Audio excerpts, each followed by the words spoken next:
ನಾವು ಆರಿಗಾನ್ ಸ್ಟೇಟಲ್ಲಿ lake ಆಸ್ವೆಗಾದಲ್ಲಿ stay ಆಗಿದ್ದೀವಿ. So ಅಲ್ಲಿಂದ ಒಂದು 20 ಮೈಲ್ಸ್ ಅನಿಸುತ್ತೆ ಕ್ಲಾಕಮಸ್ ಅಂತ ಜಾಗ. ಸೊ ಅಲ್ಲಿಗೆ ನಾವು ಟಾಕ್ಸಿಕ್ ಫಿಲ್ಮ್ನ ನೋಡೋಕ್ಕೆ ಬಂದಿದ್ದೀವಿ. ರೀಸನ್ಸ್ ತುಂಬ ಇದೆ. ಒಂದು US ಅಲ್ಲಿ ಫಿಲ್ಮ್ ಎಕ್ಸ್ಪೀರಿಯೆನ್ಸ್ ಮಾಡಬೇಕು ಅನ್ನೋದೊಂದು. ಇನ್ನೊಂದು ನಾನು ಬೆಂಗಳೂರಲ್ಲಿದ್ದಿದ್ರೂ ಟಾಕ್ಸಿಕ್ಗೆ ಫಸ್ಟ್ ಶೋ ಹೋಗ್ತಿದ್ದೆ. ಸೊ ಇಲ್ಲಿ ಫಸ್ಟ್ ಶೋ ಹೋಗೋಕ್ಕಾಗಲಿಲ್ಲ ಕೆಲಸದ ಕಾರಣಗಳಿಂದ. ಸೊ ಬಟ್ ಸೆಕೆಂಡ್ ಡೇಗೆ ಬಂದಿದ್ದೀನಿ. ಮತ್ತು ಒಂದು ಇಷ್ಟಪಡೋವಂಥ ಹೀರೋ ಯಶ್ದು ಫಿಲಮ್ ಅನ್ನೋದೊಂದು. ಮತ್ತು ಟಾಕ್ಸಿಕ್ ಟ್ರೈಲರ್ ನೋಡಿ ಇಷ್ಟ ಆಗಿತ್ತು. ಸೊ ಮೂವಿ ಬಗ್ಗೆ ಎಕ್ಸ್ಪೆಕ್ಟೇಷನ್ ಇತ್ತು. ಸೊ ಅದು ಒಂದು ಕಾರಣ. ಮತ್ತು ಕನ್ನಡ ಫಿಲಮ್ ನೋಡ್ತಿದ್ದೀನಿ ಅನ್ನೋದೊಂದು ರೀಸನ್ನು. ಮತ್ತು ಇನ್ನೊಂದು ರೀಸನ್ ಏನಂದರೆ ಇಲ್ಲಿ US ಅಲ್ಲಿ ಎಕ್ಸ್ಪೀರಿಯೆನ್ಸ್ ಮಾಡ್ಬೋದು ಅನ್ನೋದೊಂದು ರೀಸನ್ನು.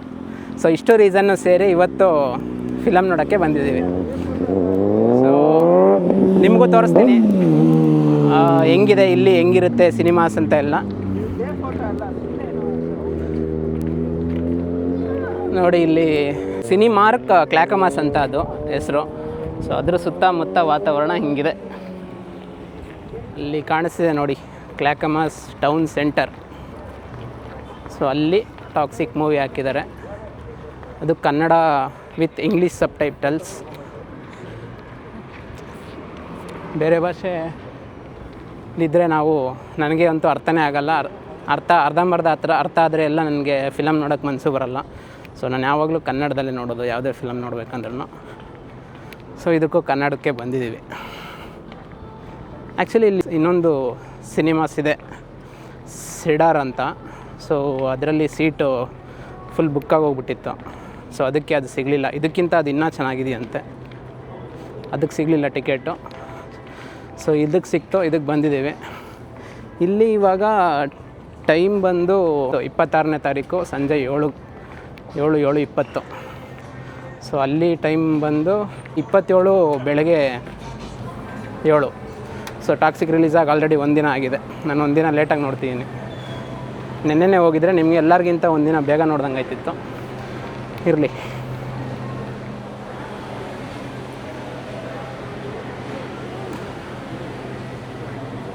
ಸೊ ಇದು ಟಿಕೆಟ್ ಕೊಡೋ ಜಾಗ. ಸೊ ನಾವು ಟಿಕೆಟ್ ತಗೊಂಡಾಯಿತು.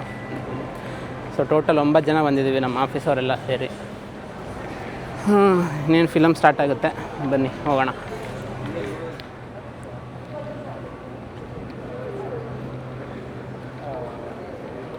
ಆಡಿಟೋರಿಯಮ್ಸ್ ಅಂತ ಬರೆದಿದ್ದಾರೆ.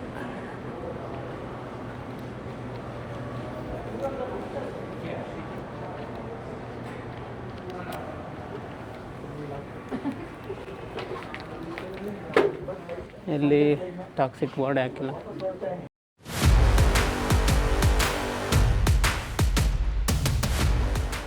ಟಿಕೆಟ್ ತೋರಿಸ್ತೀನಿ ನೋಡಿ.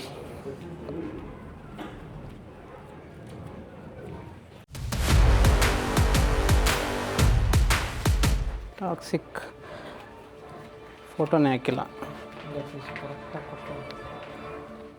Toxic Kannada 7:20 Going beyond the basics because every primary care visit is so much more than a checkup. So ಈ ಸಿನಿಮಾಸ್ ಹೆಂಗಿದೆ ಅಂತ ನೋಡಿ. We love to look at passions. ಇಷ್ಟೇ ಚಿಕ್ಕದಾಗಿದೆ.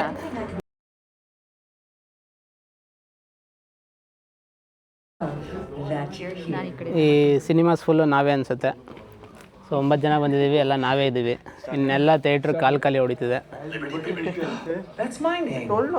ನೋಡಿ. ಎಲ್ಲ ಮುಂದೆ ಇರೋದೆಲ್ಲ ಖಾಲಿ. ಓಕೆ, ಫಿಲಮ್ ಸ್ಟಾರ್ಟ್ ಆಯಿತು. ಫಿಲಮ್ ಮುಗಿದ್ಮೇಲೆ ಸಿಗೋಣ. ಮಧ್ಯೆ ಎಲ್ಲ ಫೋನ್ ನೋಡೋಣ ನಾನು. ಸಿಗೋಣ, ಬಾಯ್. ಕೊನೆಗೂ 4-5 ವರ್ಷದಿಂದ ವೆಯ್ಟ್ ಮಾಡಿ ಇವತ್ತು ಟಾಕ್ಸಿಕ್ ನೋಡಿದ್ವಿ. ಅದು US ಅಲ್ಲಿ. ಟೈಮ್ ಬೇರೆ ಲೇಟ್ ಆಗಿದೆ, ಆಲ್ರೆಡಿ 11 ಗಂಟೆ ಆಗಿದೆ. ಹೋಟೆಲ್ಗೆ ಹೋಗಿ ಫ್ರೀ ಆದಮೇಲೆ ಮಾತಾಡ್ತೀನಿ ಫಿಲಮ್ ಹೇಗೆ ಅನಿಸ್ತು ಅಂತ.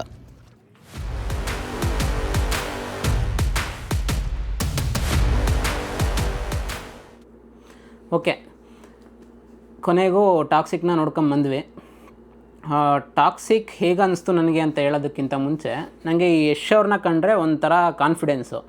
ಅಂದರೆ ಅವರು ಈ ಹಿಂದೆ ಮಾಡಿರೋ ಫಿಲಮ್ಗಳೆಲ್ಲದನ್ನೂ ತಗೊಂಡ್ರು ಯಾವುದೂ ನನಗೆ ಬಿಲೋ ಆ್ಯಾವ್ರೇಜು ಅಥವಾ ಬೋರ್ ಆಗೋ ಅಂಥದ್ದು ಅಥವಾ ಯಾಕಾದರೂ ಮಾಡಿದ್ರು ಈ ಫಿಲಮ್ನ ಅಂತ ಯಾವುದೂ ಅನಿಸಿಲ್ಲ. ನಾನು ಆಲ್ಮೋಸ್ಟ್ ಎಲ್ಲ ಫಿಲಮ್ಗಳನ್ನ ನೋಡಿದ್ದೀನಿ, ಯಾವ ಫಿಲಮ್ಮು ಆ ಥರ ಅನಿಸಿರಲಿಲ್ಲ. ಕೆಲವೊಂದು ಆ್ಯಾವ್ರೇಜ್ ಇಟ್ಟಿರ್ಬೋದು ಅಥವಾ ಕೆಲವೊಂದು ಬಿಲೋ ಆ್ಯಾವ್ರೇಜ್ ಇರ್ಬೋದು, ಅಂದರೆ ಇದು ಏನು ಕಮರ್ಷಿಯಲ್ ಹಿಟ್ ಪ್ರಕಾರ ಹಂಗಿರ್ಬೋದು. ಬಟ್ ನೋಡೋದಕ್ಕೆ ನನಗೆ ಯಾವತ್ತೂ ಯಾವುದೂ ಫೀಲ್ ಆಗಿರಲಿಲ್ಲ. ಸೊ ಆ ಥರ ಕಾನ್ಫಿಡೆನ್ಸು, ಅದಕ್ಕೆ ನಾನು ಯಾವುದೇ ಫಿಲಮ್ ಅಂದ್ರೂ ನೋಡಬೇಕು ಅಂತ ಅನ್ಕೋತೀನಿ. ಅಂದರೆ ಮಿನಿಮಮ್ ಗ್ಯಾರಂಟಿ ಫಿಲಮ್ಮು ಪಕ್ಕ ಒಂದು ಲೆವೆಲ್ಗಾದರೆ ಚೆನ್ನಾಗಿರುತ್ತೆ ಅನ್ನೋ ಥರ. ಅದರಲ್ಲೂ ಇತ್ತೀಚೆಗೆ ಯಾವಾಗ Kirataka, Rajahuli, Googly, next Ramachari, Masterpiece, KGF 2 ಬರ್ತಾ ಗ್ರಾಫು ಹಂಗೆ ಮೇಲೇ ಹೋಗ್ತಿತ್ತು. KGF 1, 2 ಆದಮೇಲಂತೂ KGF 1, 2 ಕರ್ನಾಟಕ ಬಿಟ್ಟು ಇಂಡಿಯಾ ಲೆವೆಲಲ್ಲಿ ಹೋಗಿತ್ತು. ನೆಕ್ಸ್ಟು ಇದು ಇಂಟರ್ನ್ಯಾಷನಲ್ ಲೆವೆಲ್ ಅನ್ನೋ ಥರ ಆಗಿತ್ತು. ಟ್ರೈಲರು ಕೂಡ ನಂಗೆ ತುಂಬ ಇಷ್ಟ ಆಗಿತ್ತು. ಇಷ್ಟು ಬ್ಯಾಕ್ಗ್ರೌಂಡು. ಸೊ ಇನ್ನು ಫಿಲಮ್ ಬಗ್ಗೆ ಹೇಳ್ಬೇಕಂದ್ರೆ ನನಗೇನು ಅನ್ನಿಸ್ತು ಅಂತ ಅಂದರೆ, ಫಿಲಮ್ ಆ್ಯಕ್ಚುಲಿ ನೋಡಬೇಕಂದ್ರೆ ಕನ್ನಡ ಫಿಲಮ್ ಅನ್ನೋ ಫೀಲ್ ಆಗೋಲ್ಲ. ಅಂದರೆ ಇಂಟರ್ನ್ಯಾಷನಲ್ ಯಾವುದೋ ಇಂಗ್ಲೀಷ್ ಮೂವಿ ನೋಡ್ತಿದ್ದೀವಿ, ಹಾಲಿವುಡ್ ಮೂವಿ ನೋಡ್ತಿದ್ದೀವಿ ಅಂತ ಅನಿಸುತ್ತೆ. ಆ ಥರ ಇದೆ ಮೇಕಿಂಗ್ ಆಗಿರ್ಬೋದು, ಅಥವಾ ಅದು ತೆಗ್ದಿರೋದೆಲ್ಲ ನೋಡಿದ್ರೆ ಜಸ್ಟ್ ನೋಡ್ತಿದ್ರೇ ಅದು ಫಸ್ಟಿಂದ ಲಾಸ್ಟ್ವರೆಗೂ ಹಾಲಿವುಡ್ ಮೂವಿ ಥರನೇ ಫೀಲ್ ಆಗುತ್ತೆ. ಸೊ ಅದು ಪಾಸಿಟಿವು. ಮತ್ತು ಯಶ್ನ ಒಂಥರ ಡಬಲ್ ಆ್ಯಕ್ಟಿಂಗಲ್ಲಿ ಡಿಫ್ರೆಂಟು ಇದರಲ್ಲಿ ನೋಡ್ಬೋದು. ಸೊ ಚೆನ್ನಾಗಿ ಆ್ಯಕ್ಟಿಂಗ್ ಮಾಡಿದ್ದಾರೆ ಕೂಡ ಯಶ್ ಅವರು. ಮತ್ತು ತುಂಬ ಜನ ಬೇರೆ ಭಾಷೆ, ಬೇರೆ ಕಡೆಯಿಂದ ಎಲ್ಲ ಆ್ಯಕ್ಟರ್ಸ್ ಇದ್ದಾರೆ. ಸೊ ಅದೆಲ್ಲ ಇದೆ. ಅದು ಬಿಟ್ಟರೆ ನನಗೆ ಸ್ಟಾರ್ಟಿಂಗ್ ಒಂದು 5-10 ನಿಮಿಷ ಓಕೆ ಏನೋ ಇದೆ ಇಂಟ್ರೆಸ್ಟಿಂಗ್ ಅಂತ ಅನ್ನಿಸ್ತು. ಅದಾದಮೇಲೆ ನನಗೆ ಕೊನೆವರೆಗೂ ನಾನು ಆ ಫಿಲಮ್ಗೆ ಏನಕ್ಕೋ ಗೊತ್ತಿಲ್ಲ ಕನೆಕ್ಟೇ ಆಗೋಕ್ಕಾಗಿಲ್ಲ. ಅದಕ್ಕೆ ಕಾರಣಗಳಂತ ಬಂದರೆ, ನನಗೆ ಅಲ್ಲಿ ಕ್ಯಾರೆಕ್ಟರ್ಸ್ ಇಂಟ್ರೊಡ್ಯೂಸ್ ಮಾಡಿದ್ದಾಗಿರ್ಬೋದು, ಅಥವಾ ಜಾಸ್ತಿ ಕ್ಯಾರೆಕ್ಟರ್ಸ್ ಬರೋದಾಗಿರ್ಬೋದು, ಇದ್ಯಾವುದು ನನಗೆ ಕನೆಕ್ಟ್ ಆಗೋಕ್ಕಿಂತ ಮುಂಚೆ ಪಟ್ ಅಂತ ಹೋಗ್ತಿತ್ತು. ಎಷ್ಟೊಂದು ಕ್ಯಾರೆಕ್ಟರ್ಸ್ಗಳು, ಮತ್ತು ಈ ಎಮೋಷನ್ಸ್ ಕೂಡ ನನಗೆ ಏನೋ ಕನೆಕ್ಟ್ ಆಗಿಲ್ಲ. ಸೊ ಹಂಗೆ ಕೊನೆವರೆಗೂ ನನಗೆ ಹಂಗೆ ಆಯಿತು. ಕೊನೆಯಲ್ಲಿ ಇನ್ನು ಟಿಕೆಟ್ ಕ್ಯಾರೆಕ್ಟರ್ ಯಾವಾಗ ಬರುತ್ತೆ ಅಲ್ಲಿ ಸ್ವಲ್ಪ ಆ ಟಿಕೆಟು ರಾಯ ಮಧ್ಯದ್ದೇನೇನಿದೆ ಅದೆಲ್ಲ ಸ್ವಲ್ಪ ಇಂಟ್ರೆಸ್ಟಿಂಗ್ ಅನ್ನಿಸ್ತು. ಅದು ಬಿಟ್ಟರೆ ಹಂಗೆ ಕ್ಲೈಮ್ಯಾಕ್ಸ್ ಓಕೆ. ಸೊ ಕೊನೆವರೆಗೂ ಅದು ಏನೋ ಗೊತ್ತಿಲ್ಲ, ಕನೆಕ್ಟ್ ಆಗೋಕ್ಕೆ ಆಗಿಲ್ಲ. ಸೊ ಇದು ನನಗನ್ಸಿದ್ದು ಮೇಯ್ನು. ನನಗೆ ಯಾವುದೇ ಫಿಲಮ್ ನೋಡಬೇಕಾದ್ರೂ ಕನೆಕ್ಟ್ ಆಗಿಬಿಡ್ಬೇಕು, ಒಂದು 10 ನಿಮಿಷದಲ್ಲಿ ಆ ಫಿಲಮ್ ಕನೆಕ್ಟ್ ಆಗಿಬಿಡ್ಬೇಕು. ಅಂದರೆ ಹೆಂಗೆ ಅಂದರೆ ಆ ಫಿಲಮಲ್ಲಿ ಏನು ನಡೀತಿರುತ್ತೆ ಅದು ನಮಗೆ ಫೀಲ್ ಆಗಬೇಕು. ಅಲ್ಲಿ ಯಾರೋ ಒಬ್ರಿಗೆ ಕೋಪ ಬಂದರೆ ನಮಗೆ ಒಂಥರ ಕೋಪ ಅನಿಸ್ಬೇಕು. ಅಲ್ಲೇನಾದರೂ ಅಳೋವಂಥ ಸೀನ್ ಬಂದರೆ ಬೇಜಾರಾಗಬೇಕು, ನಮಗೆ ಅಳು ಬರಬೇಕು, ಅಥವಾ ಕಾಮಿಡಿ ಬಂದರೆ ನಗು ಬರಬೇಕು. ಈ ಥರ ಎಲ್ಲ ಆಗುತ್ತಲ್ಲ, ಅದು ಕನೆಕ್ಟ್ ಆಗಿದ್ದಾಗ ಮಾತ್ರ ಆಗುತ್ತೆ. ಆ ಥರ ನನಗೇನೋ ಕನೆಕ್ಟ್ ಆಗಲಿಲ್ಲ. ಇದು ನನ್ನ ವೈಯಕ್ತಿಕ ಅಭಿಪ್ರಾಯ. ಒಬ್ಬೊಬ್ರಿಗೆ ಒಂದೊಂದು ಅನಿಸ್ಬೋದು. ಒಬ್ಬೊಬ್ರಿಗೆ ಸೂಪರ್ ಅನಿಸುತ್ತೆ, ಒಬ್ಬೊಬ್ರಿಗೆ ಪರವಾಗಿಲ್ಲ ಅನಿಸುತ್ತೆ. ಒಬ್ಬೊಬ್ರಿಗೆ ಸ್ಟೋರಿ ಬಗ್ಗೆ ಮಾತಾಡ್ತಾರೆ, ಮೇಕಿಂಗ್ ಬಗ್ಗೆ ಮಾತಾಡ್ತಾರೆ, ಪಾಸಿಟಿವ್ಸ್ ಹೇಳ್ತಾರೆ, ನೆಗೆಟಿವ್ಸ್ ಹೇಳ್ತಾರೆ. ನಾನು ಈಗಾಗಲೇ ಸುಮಾರು ಮಿಕ್ಸ್ಡ್ ರಿವ್ಯೂಸ್ನ ಕೇಳಿದ್ದೀನಿ ಟಾಕ್ಸಿಕ್ ಫಿಲಮ್ ಬಗ್ಗೆ. ಬಟ್ ಅದೆಲ್ಲ ಓಕೆ, ರಿವ್ಯೂ ಅನ್ನೋದಕ್ಕಿಂತ ಅದೆಲ್ಲ ಅವ್ರವ್ರ ಅನಿಸಿಕೆ ಅಂತ ನನಗನ್ಸುತ್ತೆ. ಇವಾಗ ನಾನು ಹೇಳ್ತಿರೋದು ಕೂಡ ನನ್ನ ಅನಿಸಿಕೆನೇ. ಸೊ ಅದು ಫಿಲಮ್ ಹಂಗಿದೆ ಹಿಂಗಿದೆ ಅನ್ನೋದಕ್ಕಿಂತ ನಮಗೆ ಹಿಂಗೆ ಅನಿಸ್ತು, ನಾನು ನೋಡಿ ನನಗೆ ಹಿಂಗೆ ಅನಿಸ್ತು ಅಂತ ನಾನು ಹೇಳ್ತಿದ್ದೀನಿ ಅಷ್ಟೇ. ಅದು ಬಿಟ್ಟರೆ ಇನ್ನೇನೋ ಹಂಗಿದೆ ಹಿಂಗಿದೆ ಅಂತ ಫಿಲಮ್ನ ಜಡ್ಜ್ ಮಾಡೋದಕ್ಕಾಗಲ್ಲ. ಓಕೆ, ನನಗೆ ಇದು ಅನಿಸಿದ್ದು. ಇನ್ನು ನನಗನ್ಸೋದೇನೆಂದರೆ ಅದೇ ಮುಂದೆ ರಾಮಾಯಣ ಬರ್ತಿದೆ, ಅದಕ್ಕೂ ವೆಯ್ಟ್ ಮಾಡ್ತಿದ್ದೀನಿ. ನೆಕ್ಸ್ಟ್ ಅದಾದಮೇಲೆ ಇದರಲ್ಲಿ ಏನಾದರೂ ಮಿಸ್ಟೇಕ್ಗಳಂತ ಅವ್ರಿಗೇನಾದರೂ ಅನಿಸಿದ್ರೆ, ಯಶ್ ಅವ್ರಿಗಾಗಿರ್ಬೋದು ಯಾರಿಗಾದ್ರೂ ಅನಿಸಿದ್ರೆ ಅದನ್ನು ತಿದ್ಕೊಂಡು ಮುಂದೆ ಇನ್ನೂ ಚೆನ್ನಾಗಿರೋ ಫಿಲಮ್ ಮಾಡಲಿ. ಯಾಕಂದರೆ ಮೊದಲು ಕನ್ನಡ ಇಂಡಸ್ಟ್ರಿನ ಆ್ಯಕ್ಚುಲಿ ಒಂದು ಲೆವೆಲ್ಗಿತ್ತು, ಇನ್ನೊಂದು ಲೆವೆಲ್ಗೆ ತೊಗೊಂಡೋಗೋದಕ್ಕೆ ಮೇಯ್ನ್ ಕಾರಣನೇ ಯಶ್. ಅದು ಎಲ್ಲರೂ ಒಪ್ಪಲೇಬೇಕು. ಸೊ ಆ ಥರ ಇರೋದ್ರಿಂದ ಅವ್ರದ್ದು ಆ ಗುರಿ ಏನಿದೆ, ಮತ್ತು ಅವ್ರು ಅದ್ರ ಮೇಲೆ ಏನು ಗುರಿ ಇದೆ ಅದನ್ನು ಮುಂಚೆಯಿಂದನೂ ಅಷ್ಟೇ ಯಶ್ ಅವರು ಏನು ಹೇಳ್ತಾರೆ ಅದನ್ನು ಮಾಡ್ಕೊಂಬಂದಿದ್ದಾರೆ. ಸೊ ಅವ್ರ ಮೇಲೆ ನನಗೆ ತುಂಬ ಕಾನ್ಫಿಡೆನ್ಸು. ಇದೊಂದು ಏನೋ ಕನೆಕ್ಟ್ ಆಗಿಲ್ಲ, ದಟ್ಸ್ ಫೈನ್.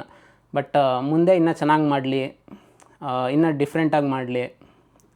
ಇವಾಗ ಎಲ್ಲರೂ ಒಂದೇ ಥರ ಮಾಡೋಕ್ಕಾಗಲ್ಲ. ಎಲ್ಲರೂ ಹೇಳ್ಬೋದು, ನನಗೂ ಕೂಡ ಇವಾಗ ಕಿರಾತಕ, ಗೂಗ್ಲಿ ಈ ಥರ ಫಿಲಮ್ಗಳು ಎಷ್ಟನ್ನ ಮಿಸ್ ಮಾಡ್ಕೊತೀನಲ್ಲ ಅನಿಸುತ್ತೆ. ಬಟ್ ಸ್ಟಿಲ್ ಎಲ್ಲರೂ ಹಿಂಗೆ ಮಾಡೋಕ್ಕಾಗಲ್ಲ. ಅದೇ ಥರ ಎಲ್ಲರೂ ಎಷ್ಟು ಥರನೇ PAN India international level film ಮಾಡಿ ಅಂತಲೇ ಹೇಳೋಕ್ಕಾಗಲ್ಲ. ಅವ್ರು ಏನು ಮಾಡ್ತಾರೆ, ಒಬ್ಬೊಬ್ರು ಒಂದೊಂದು ರೀತಿಯಲ್ಲಿ ಎಕ್ಸ್ಪರ್ಟ್ ಆಗಿರ್ತಾರೆ, ಒಬ್ಬೊಬ್ರಿಗೆ ಒಂದೊಂದು ಕನಸಿರುತ್ತೆ. ಅದನ್ನು ಮಾಡಲಿ ಅಂತ ಹೇಳಬೇಕು. ಮಾಡಿದ್ದು ಇಷ್ಟ ಆಗೋದು ಬಿಡೋದು ಅದು ನಮ್ಮ ವೈಯಕ್ತಿಕ. ಸೊ ಅವ್ರ ಮೇಲೆ ಅದನ್ನು ಬ್ಲೇಮು ಮಾಡಬಾರ್ದು, ಏನೂ ಇಲ್ಲ. ಇಷ್ಟು ಕಷ್ಟಪಟ್ಟು ಇಷ್ಟು ಎಫರ್ಟ್ಸ್ ಹಾಕಿ ಮಾಡಿದ್ದಾರೆ, ಅದನ್ನು ಅಪ್ರಿಷಿಯೇಟ್ ಮಾಡಬೇಕು. ನನಗೆ ಕನೆಕ್ಟ್ ಆಗಿಲ್ಲ ಅಷ್ಟೇ. ಓಕೆ, ಆ್ಯಾವ್ರೇಜ್ ಮೂವಿ ಅನಿಸ್ತು, ಓಕೆ ಅಷ್ಟೇ. ಸೊ ನೆಕ್ಸ್ಟು ಬರೋ ಮೂವೀಸ್ಗೆ ವೆಯ್ಟ್ ಮಾಡ್ತಿದ್ದೀನಿ. ನೆಕ್ಸ್ಟು ಇನ್ನೂ ಡಿಫ್ರೆಂಟಾಗಿ ಇನ್ನೂ ಬೇರೆ ಲೆವೆಲಲ್ಲಿ ಮಾಡ್ತಾರೆ ಅನ್ನೋದೊಂದು ನಂಬಿಕೆ ಇದೆ ಯಶ್ ಅವರು. ಸೊ ಮಾಡಲಿ ಅಷ್ಟೇ. ಯಶ್ ಅವ್ರಿಗೆ ಆಲ್ ದಿ ಬೆಸ್ಟ್, ಇನ್ನೂ ಚೆನ್ನಾಗಿ ಮಾಡಿ ಅಂತ ಹೇಳ್ತಾ, ನಿಮ್ಮ ಮೇಲೆ ನಂಬಿಕೆ ಯಾವಾಗಲೂ ಇದ್ದೇ ಇರುತ್ತೆ. ಒಳ್ಳೆ ಮೂವೀಸ್ ಮಾಡ್ತೀರಾ, ಕಷ್ಟಪಟ್ಟು ಮಾಡ್ತೀರಾ, ಒಂದೊಂದು ಹಂತವಾಗಿ ನೀವು ಯಾವಾಗಲೂ ಮೇಲೆ ಹೋಗ್ತಿರ್ತೀರಾ ಅನ್ನೋದೊಂದು ನಂಬಿಕೆ ಇದೆ. ಸೊ ಚೆನ್ನಾಗಿ ಮಾಡಿ, ಒಳ್ಳೆಯದಾಗಲಿ. ಸೊ ಆಡಿಯನ್ಸ್ ಎಲ್ಲ ನೀವು ಕೂಡ ಟಾಕ್ಸಿಕ್ ಫಿಲಮ್ನ ಎಲ್ಲರೂ ಒಬ್ಬರು ಪಾಸಿಟಿವ್ ಹೇಳ್ತಾರೆ, ಒಬ್ಬರು ನೆಗೆಟಿವ್ ಹೇಳ್ತಾರೆ. ನಿಮಗೆ ಯಶ್ ಅವರು ಫಿಲಮ್ ನೋಡಬೇಕು ಅಂತ ಅನಿಸಿದ್ರೆ, ಕನ್ನಡ ಫಿಲಮ್ ನೋಡಬೇಕಂತ ಅನಿಸಿದ್ರೆ, ಅದಕ್ಕೆ ಸಪೋರ್ಟ್ ಮಾಡಬೇಕು ಅಂತ ಅನಿಸಿದ್ರೆ, ಅಥವಾ ಇದೊಂದು ಬೇರೆ ಜಾನರು ಅಥವಾ ಹಾಲಿವುಡ್ ಮೂವಿ ಥರ ಇರೋ ಥರ ಕನ್ನಡ ಫಿಲಮ್ನ ನೋಡಬೇಕು ಅನಿಸಿದ್ರೆ ನೀವು ಖಂಡಿತವಾಗ್ಲೂ ಈ ಫಿಲಮ್ನ ನೋಡಿ. ಯಾವುದೇ ಫಿಲಮ್ ಆದ್ರೂ ನಾವು ಹೋಗೋಕ್ಕಿಂತ ಮುಂಚೆ ಚೆನ್ನಾಗೇ ಇರುತ್ತೆ, ನಮಗೆ ಇಷ್ಟ ಆಗುತ್ತೆ ಅಂತ ಹೇಳ್ಕೊಂಡು ಹೋಗೋಕ್ಕಾಗಲ್ಲ. ಸೊ ನಿಮ್ಗೆ ನಂಬಿಕೆ ಇದ್ದು ಯಶ್ ಅವ್ರ ಫಿಲಮ್ ನೋಡ್ಬೇಕು ಅನಿಸಿದ್ರೆ ಹೋಗಿ ನೋಡಿ. ಇಷ್ಟ ಆಗೋದು ಬಿಡೋದು ಅದು ನಿಮ್ಮ ವೈಯಕ್ತಿಕ. ಮತ್ತು ಇನ್ನೊಂದೇನೆಂದರೆ, ನಿಮಗೆ ಟಾಕ್ಸಿಕ್ ಫಿಲಮ್ ಏನು ಅನ್ನಿಸ್ತು ಅದನ್ನು ನೀವು ಕಮೆಂಟ್ ಮಾಡಿ ನೋಡೋಣ, ಯಾರ್ಯಾರಿಗೆ ಏನೇನು ಅನಿಸಿದೆ ಅಂತ ಗೊತ್ತಾಗುತ್ತೆ. ನನಗನ್ಸಿದ್ದು ನಾನು ಹೇಳಿದ್ದೀನಿ. ಓಕೆನಾ? ಕಮೆಂಟ್ ಮಾಡಿ, ಮತ್ತೆ ಸಿಗೋಣ. ಬಾಯ್.